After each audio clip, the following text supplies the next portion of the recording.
Hello বন্ধুরা, আশা করি সবাই খুব ভালো আছেন। কদিন ধরে বৃষ্টি হওয়ার পরে এই গাছের ডালটায় বৃষ্টির জল পড়ে এবং জমে গিয়ে কীরকমভাবে পচে গেছে। দেখুন, সাইডে আমি একটা ছবি দিয়ে রেখেছিলাম এই গাছের ফুল, আর এমনভাবে ডালটা পচেছে যে দেখুন, আমি যদি না দেখতাম বা যদি অবহেলা করতাম আর 3 থেকে 4 দিন রাখলেই কিন্তু এই গাছটা আমাকে পুরো ফেলে দিতে হতো, নষ্ট হয়ে যেত। আসলে এই সময় গাছের কিছু স্পেশাল পরিচর্যা করতে হয়। আমি আজকে আপনাদের সঙ্গে টিপস শেয়ার করব, যেটা ফলো করলে কিন্তু এই বর্ষাতেও অ্যাডিনিয়াম গাছ খুব ভালো থাকবে।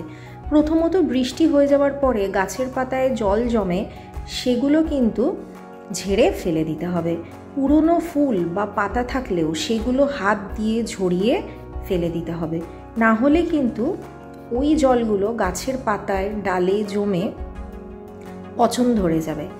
আর আমরা সবাই জানি যে অ্যাডিনিয়াম যেহেতু ডেজার্ট রোজ বা মরুভূমির গোলাপ, তারা কিন্তু জল বেশি পছন্দ করে না এবং গোড়া পচে যাওয়ার, ডাল পচে যাওয়ার চান্স খুব বেশি থাকে। এখানে দেখুন, এই গাছটায় যেরকম পাতায় কত জল জমে রয়েছে কালকে রাত্রি বৃষ্টি হওয়ার পরে। আজকে সকালবেলায় আমি দেখেই কিন্তু সমস্ত জল ফেলে দিয়েছি, কেননা ন্যাড়া বেলতলায় একবার যায়। প্রথমেই যেই গাছটা দেখালাম, আমার ওই গাছের ডালটা পচে যাওয়ার পর থেকে কিন্তু আমি এই কাজটা করছি।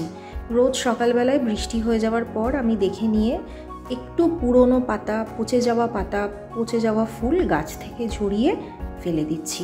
এটা করলে কিন্তু খুব ভালো উপকার পাওয়া যায়।